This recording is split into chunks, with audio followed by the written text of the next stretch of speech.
Get down, old lady. Laughter erupts in the training yard of Westbrook Military Academy. The ground is soaked, sand and mud clinging to Lieutenant Colonel Sarah Holt's hands as a cadet shoves her down amidst a circle of jeering young men. She says nothing. She rises, brushes off the mud, her eyes cold as steel under the early morning Sunday. No one notices her hands trembling slightly, not from fear, but from the familiar weight of battlefield memories. Colonel Whitaker steps forward, his face stern, pausing at just the right moment. You just pushed down a former SEAL Team 6 operative. The yard falls silent. The laughter chokes, replaced by a heavy stillness. Sarah lifts her head, her gaze steady. Good. Now we start training for real. The morning air at Westbrook is thick with the scent of rust and damp earth. Dew lingers on the training field, but the first rays of sunlight already burn, casting a shimmering haze like smoke. The cadets' heavy breathing syncs with the rhythmic thud of boots on concrete. Lieutenant Colonel Sarah Holt stands at the edge of the yard, clipboard in hand, her eyes scanning the line of recruits as if measuring their heartbeats with her gaze. They mocked her just 15 minutes ago.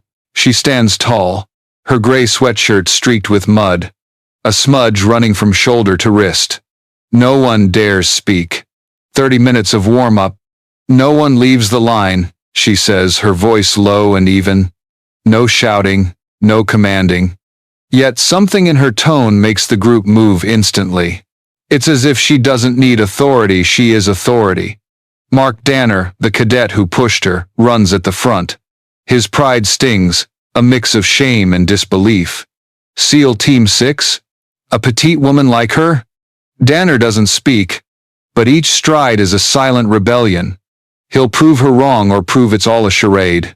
By the fifth lap, Holt stands still, glancing over each cadet's shoulder, as if counting their faltering breaths. Danner, she calls softly as he passes. Pace yourself. You're breathing too fast. Scared? He grits his teeth. Silent. Her words are a knife, pricking his chest. She knows his breathing is off. Knows exactly. And it infuriates him. 10 minutes later, Holt blows her whistle. Lap's done. Hit the ground. Push-ups 20. My tempo. The ground is cold, smelling of dirt and sweat. She drops with them, hands firm, back straight.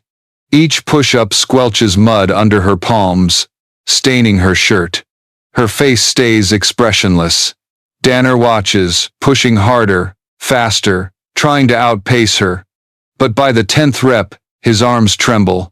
By the 15th, his breaths falter. She's steady as a machine. She doesn't look at him, just says, voice calm. Strength isn't in your muscles, cadet. It's in enduring others' doubts. A brief silence falls. Her words don't boom like orders. They feel like a memory slipping from her chest. After the physical drills, Holt signals a switch. Team 1, partner carry.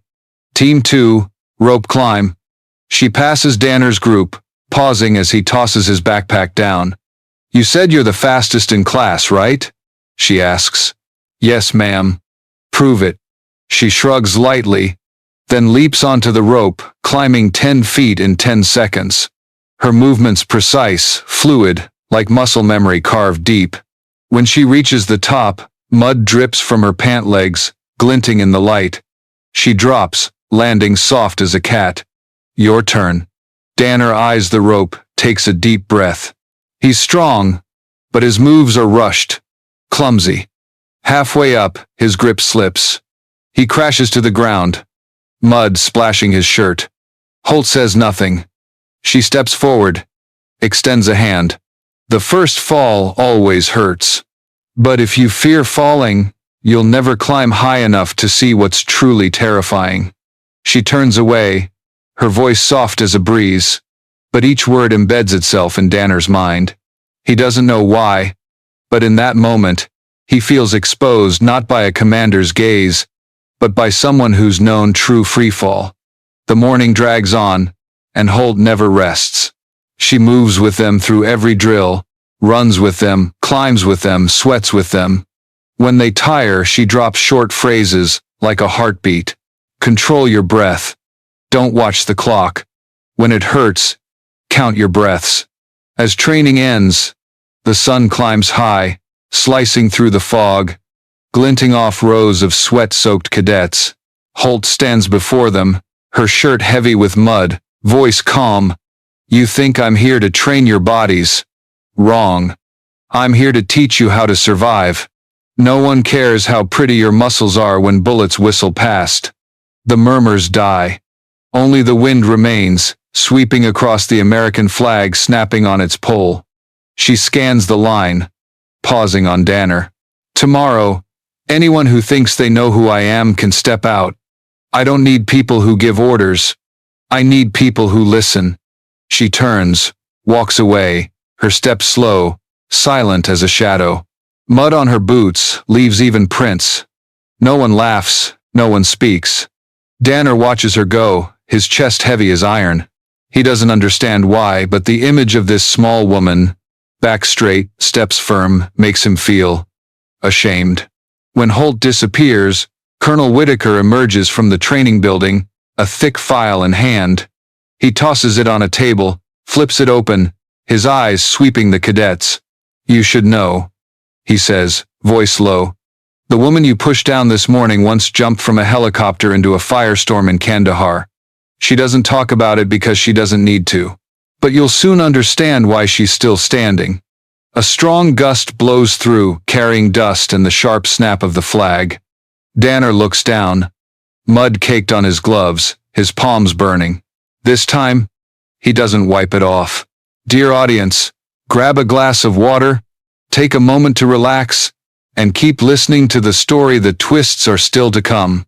And please drop a comment below letting me know where you're watching from, and what time it is for you. It's always a joy to see who's joining us from around the world. Drop a 1 in the comments if you find this story gripping, so we can keep bringing you more captivating tales. The next morning, Westbrook's sky is heavy, gray clouds rolling over the barracks like smoke from an old battlefield. Dew clings to the grass, droplets catching the dim light of dawn. The cadets line up, shoulder to shoulder, no longer laughing like the day before. Only breaths and the steady stomp of boots. Lieutenant Colonel Sarah Holt appears from behind the training yard. No whistle, no clipboard, just a small notebook and eyes calm as still water before a storm. She stops, her voice clear enough for the entire yard. Day 1, you learn to endure yourselves. Today, you'll learn to endure each other. The cadets exchange glances, a flicker of doubt in their eyes. On the left, Danner clenches his jaw. Yesterday's shame lingers, etched like dried mud on his hands. He vows to reclaim his pride not just for himself, but for the group that laughed with him. Sarah signals. Assistants roll out 10 large wooden crates, heavy, dust-covered. Teamwork run. 4 per team, each crate 50 kilos. No one gets left behind. Muscular arms shoot up. Danner and 3 others grip crate number 3. They hoist it, veins bulging. Holt stands there, silent, as if waiting for something. The whistle blows. Danner's team surges forward, breaths ragged. At first, they lead, boots pounding, mud splashing, but their rhythm falters. One slips. The crate tilts, crashing with a hollow thud. Danner snaps. Focus. Lift it. Sarah approaches, her voice barely above the wind. You're giving orders like you're winning, Danner. But your team's falling apart. He glares, defiance in his eyes. We don't need a coach standing on the sidelines. Holt tilts her head, voice low. Fine. I won't coach. She steps to the crate, rolls up her sleeve. Mud coats her wrist, revealing a faint scar along her forearm. Without a word, she lifts one end of the crate, sliding her shoulder beneath. It's heavy, but she doesn't waver. One deep breath, then steady steps. Match my pace, she says, still calm. The 4 exchange looks. In 10 seconds, they adjust to her rhythm. Suddenly, the crate feels lighter. They reach the finish line in silence. As they lower the crate, Holt exhales, brushing mud off her shoulder. Leadership isn't shouting, it's setting the pace. If your rhythm's off, your team breaks. No one replies. The training continues, with barbed wire crawls through mud and water. Rain begins to fall, turning the yard into a quagmire. Sarah doesn't retreat to shelter. She kneels, crawling ahead of them. You want me to prove who I am? Learn to endure the cold first. Danner watches, his defiance growing heavier.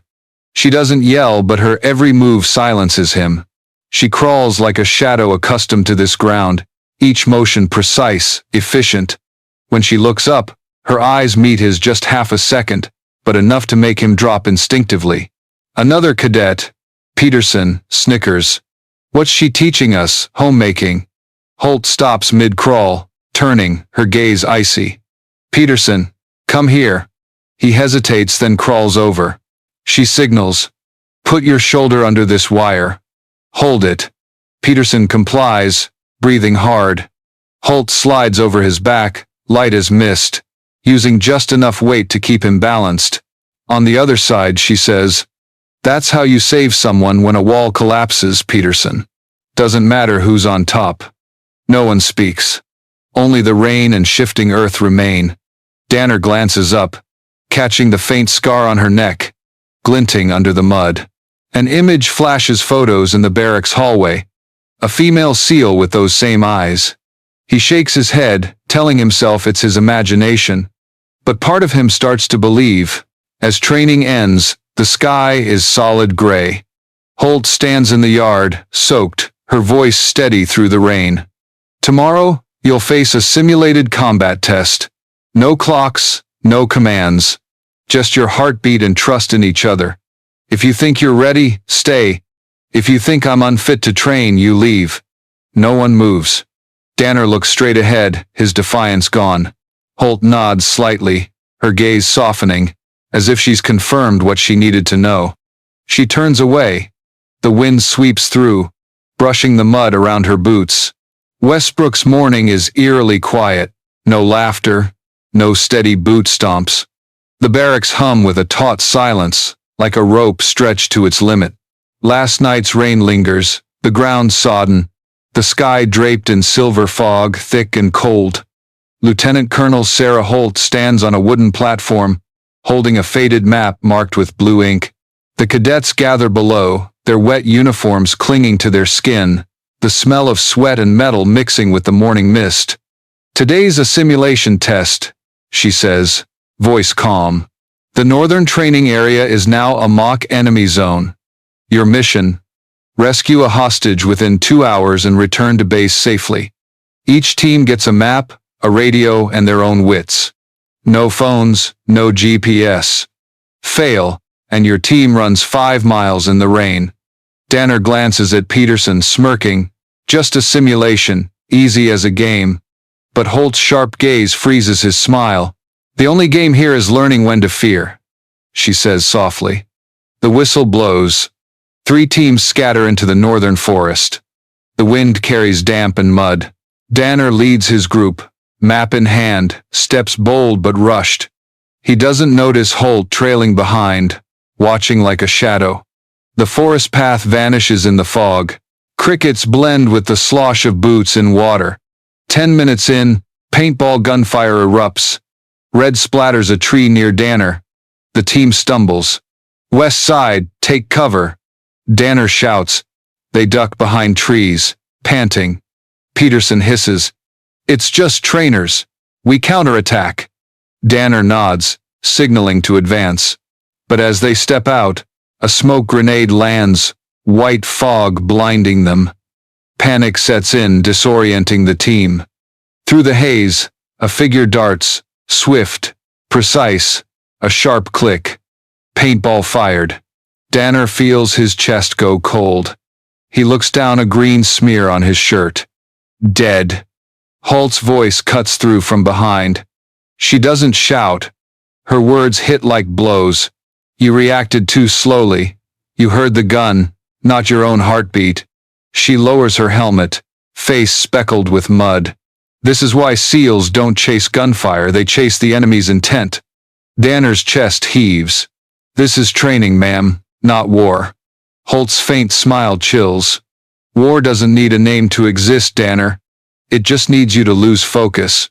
They press on, more cautious. She doesn't lead, just follows, letting them adjust. Occasionally she drops brief phrases, like notes in the silence. Keep your spacing. Don't trust the map. When it's too quiet, expect an explosion. 40 minutes later, they reach an abandoned building, the hostage location. A wooden door creaks open, wind whistling like a human breath. Peterson peers through a crack, seeing a dangling rope. Nothing's here, he says.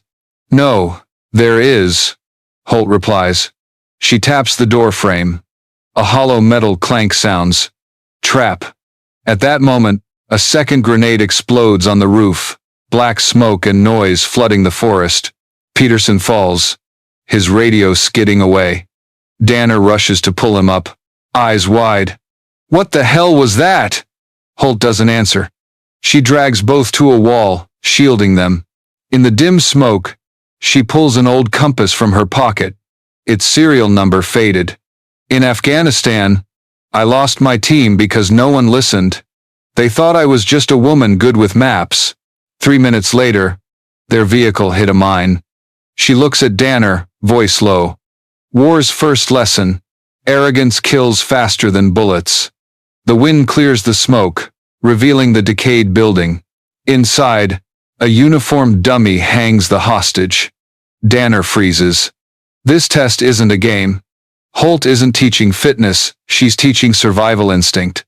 They carry the dummy out, returning to base in silence. Each step, water sloshes underfoot, blending with their steady breaths. At the yard, Holt offers no praise, only asks, how long? 73 minutes, Danner rasps. Too long. In the field, 73 minutes is 3 lives. She turns away, then pauses. Tomorrow, a storm hits. You might see today's lesson again. Without paint. Danner meets her gaze. Doubt gone. He understands the woman he pushed down is someone who survived places men like him only imagine. The wind rises, carrying the smell of damp and mud, echoing Holt's words. Think it's a game, and the game will teach you how to die. Westbrook's sky is a dense lead gray. The air feels heavy, as if the sky itself is pressing down. The American flag on its steel pole snaps sharply, clanging like metal on metal. The radio drones. Hurricane Helena is moving faster than expected. Emergency warning for Louisiana and Mississippi. Lieutenant Colonel Sarah Holt stands in the temporary command room, eyes fixed on a sprawling weather map. Red-orange swirls spiral toward the barracks. On the radar, jagged wind patterns sweep the northern training area from yesterday's drill. Danner enters, soaked, his uniform streaked with rain. We've secured the east barracks doors, ma'am. Holt nods, eyes still on the map. Good. But the south levee might breach. We need people to check it. Peterson smirks. Check it in a Category 3 storm? You serious? She turns, her gaze like steel. I don't joke. Storms don't wait. Wind howls outside, rain lashing the tin walls. Danner glances at Peterson, then says quietly, I'll go. Sarah slings a raincoat over his shoulders. No, I lead. You follow. This storm will teach you faster than I can. They step out of the barracks. Rain stings like tiny bullets, burning their faces. Wind whips dust, blurring their vision. The training yard is a sea of water. They hunch forward to stay balanced, each step like wading through a trench. The path to the levee is a muddy quagmire, water spilling over their boots. Truck headlights cast faint beams, reflecting off hunched figures running against the wind. Holt leads, her raincoat plastered to her body, steps eerily steady. Danner follows, shielding his eyes from the rain. You've been in this before? He shouts over the wind. Holt doesn't turn. 3 times. The first one you never forget. Her voice blends with the rain. But Danner hears it, not a boast, but a scar in her memory. At the levee, water surges halfway up the embankment. Holt kneels, pressing her hand to the soil, feeling its vibration. "Hear it?" she asks. Danner crouches, hearing only the wind's howl. "Not with your ears," Holt says softly. "Feel it in your chest. If the ground pulses evenly, water's seeping underneath." He tries again, then freezes. A faint, steady thrum like a heartbeat. Holt's eyes narrow. "There's a leak. We need to seal it now." She signals the team behind to bring sandbags. They form a chain, tossing bags frantically. Under green lightning splitting the sky, Holt and Danner press bags into the leak. Muddy water sprays their faces, salty and sharp like blood. Peterson yells, "The water's too strong. It's pointless." Holt grits her teeth.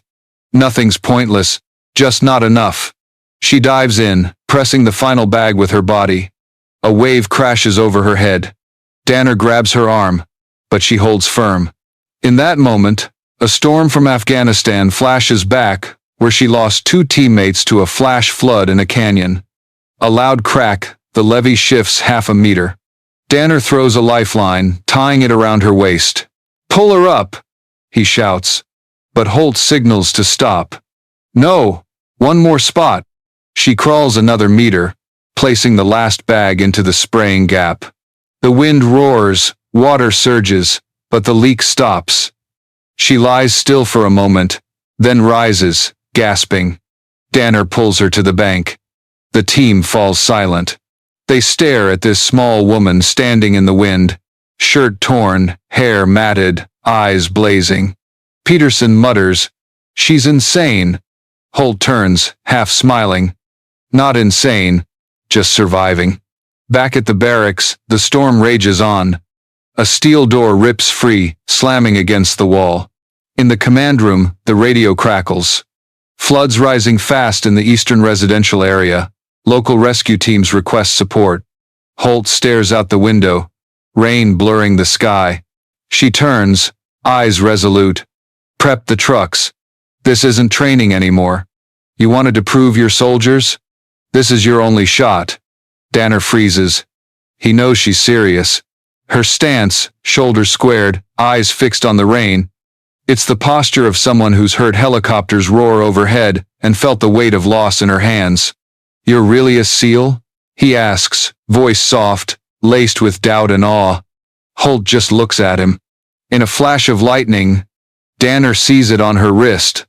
A faded tattoo, a thin line of text. "SEAL Team 6, the 14th of March, 2009. No words needed. It's clear. She pulls on her raincoat, zipping it sharply. "We go. Save people before the water decides who lives." The door swings open, wind roaring in. Holt leads, stepping into the storm without looking back. Danner watches, a strange feeling, swelling fear, respect, and a sense of his own smallness before her quiet strength. He takes a deep breath and follows. Outside, Hurricane Helena roars like a wounded beast, tearing the sky. The road to the eastern residential area is a churning brown river. Rain stings their faces, visibility barely 5 meters. In the truck, Lieutenant Colonel Sarah Holt grips the wheel, eyes piercing the fogged windshield. Danner and Peterson clutch their seatbelts in the back, faces pale. Water surges over the tires, the engine groaning. "We're driving into a flood zone, ma'am," Peterson shouts. Holt doesn't answer, just lowers the window, checking the water level. Her voice is low, clear.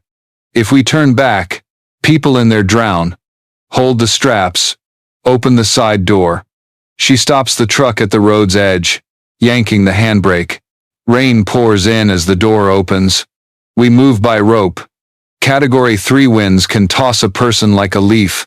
Stay tight, leave no one behind. Danner looks at her, fear mixing with respect. "You've done this before, haven't you?" Holt glances at him. "More than once, move." They wade through chest-deep water, the current pulling like a riptide. Debris, wood, metal sheets slams into their legs.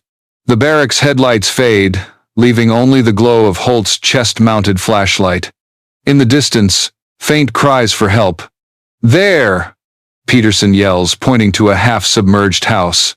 A woman clings to a chimney, holding a child, rain battering their backs. Without orders, Holt charges forward. The lifeline tied to her waist stretches taut. The current is fierce, but she swims against it, each stroke precise, powerful. Danner stares, stunned. This isn't trained swimming, it's combat technique. She reaches the roof, voice steady but firm. "I'm Lieutenant Colonel Holt. Take my hand." The woman, panicked, trembles. The child slips from her grasp, sinking into the murky water. Holt dives instantly, the current swallowing her. Danner screams, "She's gone!" But 2 breaths later, the water explodes.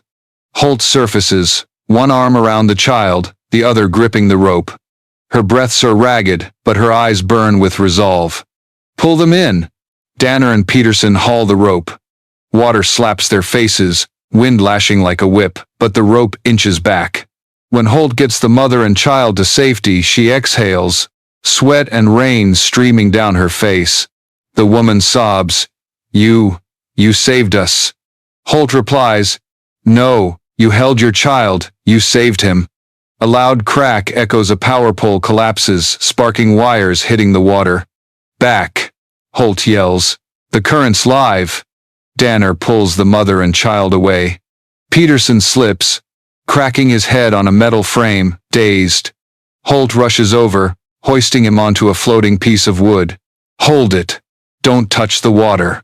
They move along the current to higher ground, where civilian rescue team lights shine. A young soldier shouts, "Who are you? Why are Academy cadets out here?" Holt steps forward, showing a soaked ID card. "Navy SEAL. Active duty retired." The soldier freezes. "SEAL? Which team?" "Team 6, she says coldly, then turns to her cadets. "Help them set up the medical tent. Don't just stand there." An hour later, the storm still rages around the field camp. Wind tears at the tarps, rain drumming on the temporary roof. Holt kneels by Peterson, now bandaged. Danner sits across, still trembling, face streaked with mud. "You're reckless," he says, voice hoarse. "If that rope snapped, you'd be dead." Holt looks up, eyes calm. "I died once already, Danner. Kandahar, 2011. The air stills. The sound of wind and rain seems to fade. She continues, voice even. "We were ordered to withdraw, but I went back for a wounded teammate. My whole team died. I lived. Since then, I swore no one would die on my watch, not in mud, rain, or a classroom." Danner swallows hard, eyes dropping. He understands why she's so tough, why she allows no ease. She's seen what none of them have, the cost of mistakes. Peterson speaks softly, voice shaky. "Ma'am, today, I saw who you really are." Holt nods slightly. "Good. Now you know why I can't stand arrogance." Outside, rescue sirens fade. The storm howls, but in the camp's golden light, Westbrook's cadets surround the woman they once mocked, drenched, silent, their eyes filled with something no training teaches, true respect.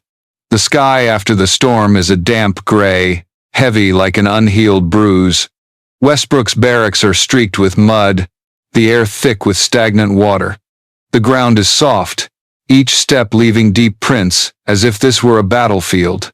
The American flag hangs at half-mast, rain-soaked, fluttering weakly. Lieutenant Colonel Sarah Holt walks slowly across the yard, her dark shirt damp, a bandage on her wrist from a small tear. She watches the cadets clean up, moving broken equipment. No one jokes. They work in silence, synchronized, as if they've learned something beyond fitness. When their eyes meet hers, they nod, not with scorn, but with sincerity. At the yard's edge, Danner and Peterson secure a tarp. Danner looks up as she passes, starting to speak, but Holt rests a hand on his shoulder, a brief touch, enough to say thanks. From a distance, A jeep's engine rumbles. Colonel Whitaker steps out, his uniform jacket streaked with water. Beside him are two civilians, reporters from the Federal Chronicle, the South's largest defense newspaper. Holt exhales, understanding instantly. Whitaker scans the yard, then approaches, voice low. "Holt, we need to talk." She stands tall, eyes unflinching. "Yes, sir." He gestures to the reporters. "They're here because of this morning's story. Academy trainer saves civilians in Hurricane Helena. Suspected former SEAL." "I couldn't kill the story." A thin man with glasses opens his notebook. "Lieutenant Colonel Holt, we just need confirmation.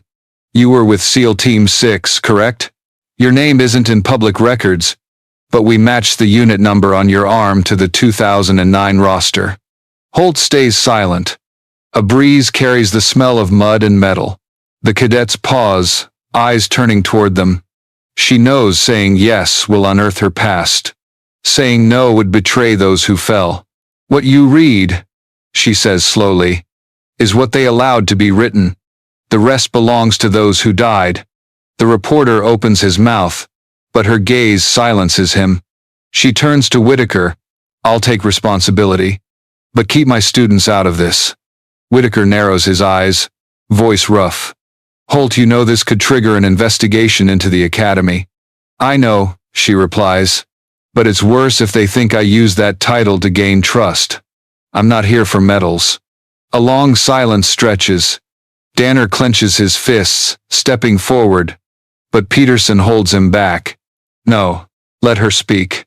Holt has already turned away. She needs no one to speak for her. That afternoon, the entire barracks gathers in the assembly hall. Wind whistles through cracked windows, the air heavy with damp and antiseptic. Holt stands on the wooden platform. No notes, no prepared speech. "You've probably heard the news." "Yes, I was with SEAL Team 6, she begins, voice calm. "I didn't hide it out of shame. I hid it because I didn't want my past to overshadow your present. In the field, titles don't save anyone, only those still breathing." The initial whispers stop. Danner sits in the front row, eyes locked on her. "I lost a team in Kandahar," she continues. "They were the best I've ever known. I survived, and they pinned a medal on me. But I felt no glory, only debt. That's why I'm here, so no one else pays that debt for me." The hall is silent. A raindrop falls from the ceiling to the wooden floor, ticking like a clock. Whitaker stands at the back, arms crossed, eyes softening. "The press won't let this go," he says quietly. Holt nods. "I don't need them to. I just need these cadets to understand. Real strength isn't in the past. It's in daring to start again." As the meeting ends, the sky clears slightly. Danner catches up to her outside, calling softly. "Ma'am." She stops, turning. "Thanks for not leaving," he says. "If I were you, I'd have walked away from this place." Holt looks at him, her gaze softening for the first time in days. "I walked away once, Danner, and I still hear their voices when I close my eyes. I don't want any more." Danner swallows hard. The wind lifts, scattering wet newspapers. On the front page, a photo of Holt holding the child in the storm, her eyes stern, steady. The headline reads, "The woman who commands without a title." She glances at the fluttering paper, then says softly, "Tomorrow, we train again." "Tomorrow?" "The battlefield doesn't give days off, Danner." She walks away, her shadow stretching across the wet ground, blending into the gray dusk. The next morning, Westbrook's sky is a cold silver. A quiet dust settles over everything. No wind, just dew on the windows, foggy like fading memories. Lieutenant Colonel Sarah Holt wakes before dawn. Her small room is tidy. A cold coffee mug and an old wooden box on the table. Inside, a steel dog tag glints under the lamp. She turns it between her fingers. Holt. S.E. SEAL Team 6. Beneath the metal, a deep scratch. Like a mark of time, she knows this day was coming. The cost of not hiding forever is being pulled back to where she once fled. A sharp knock interrupts. Colonel Whitaker enters, holding a red-sealed envelope stamped Department of Defense. His face is grim, voice rough. "Holt, they're calling you to Washington. Urgent summons. Priority 1 Ampere." Sarah stares at the envelope, the words blazing in her eyes. Active recall. Classified assignment evaluation, special warfare. Whitaker rests a hand on the table. "I tried to stop it. No go. They need someone with field experience. You're the only one still alive." She gives a faint smile. They never forget who owes them a piece of the past. The news spreads through the academy like a cold wind through the dorms. Danner steps out of the gym, sweat on his collar, hearing cadets whisper, "Heard she was discharged for a failed mission." No, some say she killed Taliban prisoners to save her team. The rumors buzz like wasps. Danner clenches his fists, stepping into the crowd. Voice firm. "She saved our lives. Without Holt, Helena would have taken half this barracks. Want to talk? Ask her first." No one responds. Only the wind, carrying the flag's faint flap. Peterson speaks low. "What are you gonna do, Danner? Not let them drag her off like a criminal? It's a DOD order. You can't." "Then I'll speak for her. We're witnesses." That afternoon, Whitaker gathers the cadets in the hall. Sarah stands on the platform, uniform crisp, hair neat. The light catches her silver insignia, her face both bright and weary. "I may have to leave Westbrook for a while," she says, voice steady. "I don't know when I'll return. But what I've taught you isn't about fitness or tactics, it's about standing up when others think you're down." Danner rises, unprompted. "Ma'am, with all due respect, we want to know why are they taking you?" The hall goes silent. Sarah looks at him, her gaze softening briefly. "Because something's happening out there they can't handle with orders. They need someone who knows loss." Danner shakes his head. "You don't owe them anything." Sarah replies softly. "I owe those who never came back."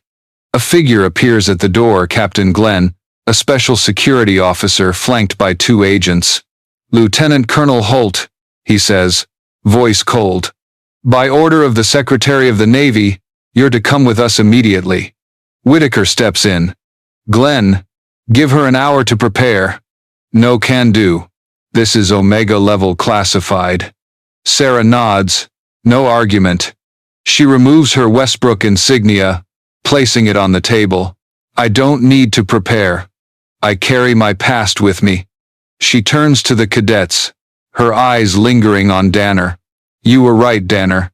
I don't owe them. But I owe those who believe they can still change." Danner snaps to salute. Dozens follow, their movements sharp, unified. The hall echoes. "Permission to accompany, ma'am." Glenn glances around, startled. "Cadets have no authority here." Sarah smiles, eyes glinting like metal. "It's fine. They just passed their final test. Loyalty isn't in the manual." She walks to the door, her shadow blending into the dim hallway, rain tapping the porch. As the door closes, Danner feels something shut in him and something else open. That night, Whitaker sits in his empty office, opening the envelope Holt left behind. Inside, a copy of the summons and an old photo. A group of SEALs in camouflage, taken in a desert. Holt stands in front, face cold, but her eyes hold something lost. On the back, a faded note. Operation Silent Tide. Afghanistan 2011. Status: unresolved. Whitaker stares, muttering, "God, are they pulling her back there?" Pentagon headquarters, 5:45 a.m. The long hallway glows faintly yellow, silent as an unhealed scar. Sarah Holt's boots echo, cold and steady. Her new uniform is stiff, her face etched with fatigue not from the overnight trip, but from what awaits beyond the steel door marked Silent Tide. Classified Operations Review. A young officer opens the door. The room is dim, with 3 people. Admiral Kane, a silver-haired man with a razor-sharp gaze. Captain Glenn, and a civilian Holt doesn't recognize. The air smells of cold coffee and metal. Kane skips greetings, sliding a thin file toward her. You know what this is? Sarah opens it. The first page shows a drone photo. A small Afghan village. Coordinates she knows by heart. Below, faint text. Operation Silent Tide. Reactivation approved. She looks up. I thought Silent Tide was closed in 2011. Kane's voice is flat. Wrong. It never ended. His tone is cold even. 3 months ago, a NATO Special Ops unit vanished at those coordinates. We believe someone's digging up the old battlefield where you lost your team. They're after something. Something you buried. Holt's heart pounds, but she stays silent. In her memory, the 2011 sandstorm returned 6 teammates buried under rubble, only her and a jammed radio surviving. She'd encrypted the mission data and buried it in that village, ensuring the enemy couldn't have it. She speaks softly. They're after the data package. Kane nods. And we need you to get there first. Glenn interjects. You won't go alone. The support team's been chosen. I think you'll recognize the third name. Sarah flips to the next page and her heart stops. Captain Jack Danner. Tactical support. She looks up, eyes mixing surprise and disbelief. He's still a cadet. Kane replies calmly. Not anymore. He's been field promoted. He requested to go with you. Holt exhales, a faint smile tugging her lips. He's crazy. Kane shrugs. Like you were 15 years ago. 20 hours later. Dover Air Force Base. The night wind whips the tarmac, fuel fumes thick in the air. An MH-47 Chinook sits ready, its lights flashing pale green. Danner steps off a jeep, backpack slung over his shoulder, scanning the area. He pauses when he sees Holt waiting by the runway. She's in her SEAL uniform, hair tied back, eerily calm. He approaches, saluting. Reporting, ma'am. I'm ready. She studies him for a moment, then says softly, You don't have to do this. Neither do you. But we're here. Her lips curve slightly, a rare smile amid the wind and rotor noise. Fine. But this time, follow my orders, not your heroics. Understood. They board the chopper. Inside, unfamiliar faces. 2 Navy Special Ops, a CIA tech, a medic. No one talks much. No need, just the look of people who know this mission may have no return. Danner sits across from Holt, the red cabin light casting shadows on her face, highlighting a faint scar under her neck. He asks quietly, What's Silent Tide? She looks out the window, voice low. A mission that doesn't exist. We were sent to track bioweapons held by the Taliban. But the data showed it wasn't the Taliban who made them. You mean, someone in the US military sold the intel? The chopper shudders, lights flickering. Sand swirls outside. Holt closes her eyes. In her mind, the 2011 radio crackles. Bravo team, respond. Respond. Then silence. 6 voices lost. She opens her eyes, looking at Danner. If I don't come back this time, promise me one thing. What? Finish the mission, but don't let it turn you into me. He meets her gaze. Resolute. I don't want to become you. I want to keep you alive. The rotor speeds up, wind howling. Holt nods faintly, voice rough. Deal. The MH-47 lifts off, plunging into the black night. Below, the base's lights fade into faint specks in a sea of darkness. In the headset, the pilot's voice crackles. ETA. 4 hours. Approaching Adish region. Radar's unstable sandstorm. Level 7. Danner looks at Holt. She leans back, eyes closed, hand clutching the dog tag in her pocket. Her lips move silently, as if speaking to those long gone. We're back, brothers. Crossing the Afghan border, the radar picks up a faint signal, a weak radio pulse from the coordinates Holt marked 14 years ago. She opens her eyes, signaling Danner. They're digging up my grave. Sand. The world is sand. It sweeps through the air like billions of tiny glass shards cutting skin, slipping into collars, blinding eyes. The MH-47 sways as it descends, rotors whipping sand into massive smoky swirls. The pilot shouts over the comms, "Landing zone's lost GPS, we're flying blind." Lieutenant Colonel Sarah Holt leans toward the side door. Below, amid the ruined desert, artificial lights flicker unmarked on any map. She grabs the headset, yelling over the rotors, "Drop us here. As high as possible." Danner frowns. "You're jumping? Winds are 60 knots. No choice." She zips her parachute, tightening straps. Their eyes meet a brief nod. Holt leaps from the cabin, her small frame spinning through the sandstorm, parachute blooming like a faint shadow. Danner follows. They hit the ground, rolling, sand filling mouths and eyes. Holt springs up, pulling Danner behind a rocky outcrop. Red light from her binoculars glints faintly 200 meters away, a dig site. Dozens in sand-colored tactical gear work around a deep pit.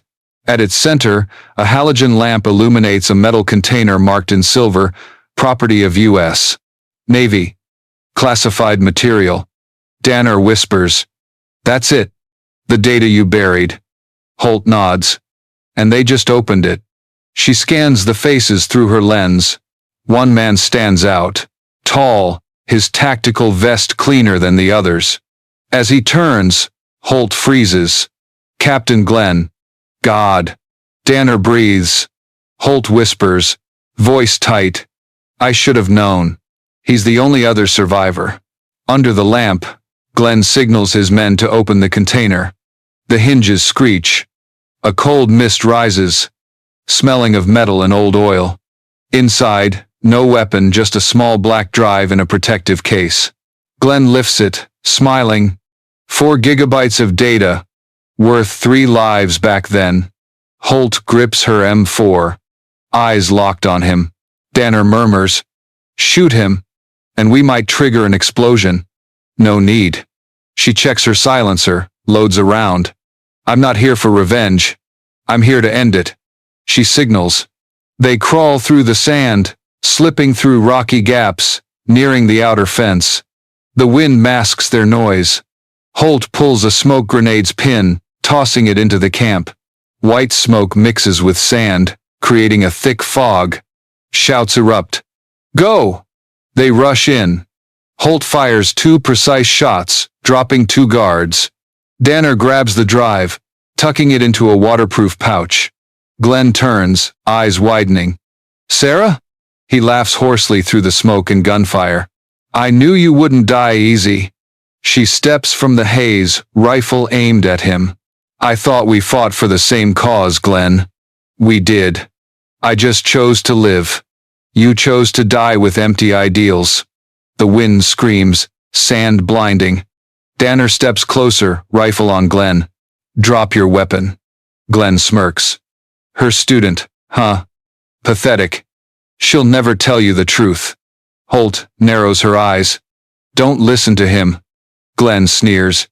"She didn't tell you? Silent Tide wasn't just data recovery.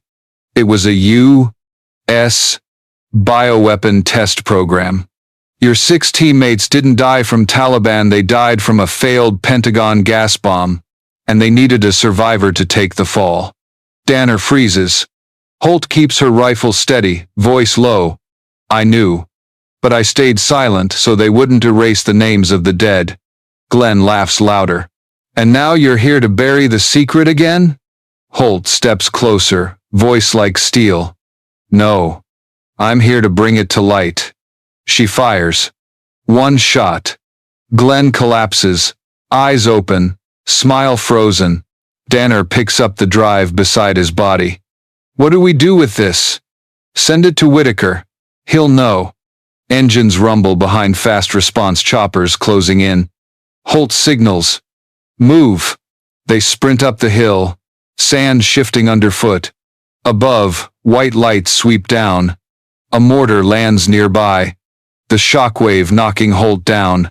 Danner turns, pulling her up. "Go. I'm not letting you die here." She grabs his hand, eyes blazing. No, I'm not leaving anyone behind this time. They run through the sand, bullets raining behind like a storm. A NATO rescue chopper sweeps over, dropping a rope. Danner climbs first, pulling Holt up. As the chopper lifts off, she looks down smoke and sand swallow the camp, her past, and Glenn's body. She leans back against Danner, breathing hard but calm. Silent tide is over. Danner grips her hand. No, Holt. It's just beginning. To the east, the sun rises over the sand sea, red as blood, streaming through the chopper's door. In her pocket, the data drive pulses faintly, the proof of everything. A quiet morning at Westbrook Military Academy. Fog blankets the training yard, flags fluttering softly. Danner stands in the center, in a new uniform, captain's bars on his shoulders. Before him, young cadets, eager faces, untouched by war. He looks at the ground, where last year's storm turned this yard to mud. She stood here, and she changed me. Behind him, a new bronze plaque reads, Lieutenant Colonel Sarah E. Holt, SEAL Team 6 veteran. She taught that discipline is survival, and respect is earned through action. A breeze carries her faint voice. Don't let them be forgotten. Danner adjusts his cap, takes a deep breath, and barks. Training begins. 10 laps around the yard, and don't tell me you're strong enough. The cadets laugh, sprinting off. In the morning light, Danner's shadow stretches across the pavement, merging with the plaque bearing the name of the woman who taught him that some wars need no guns, only resilience.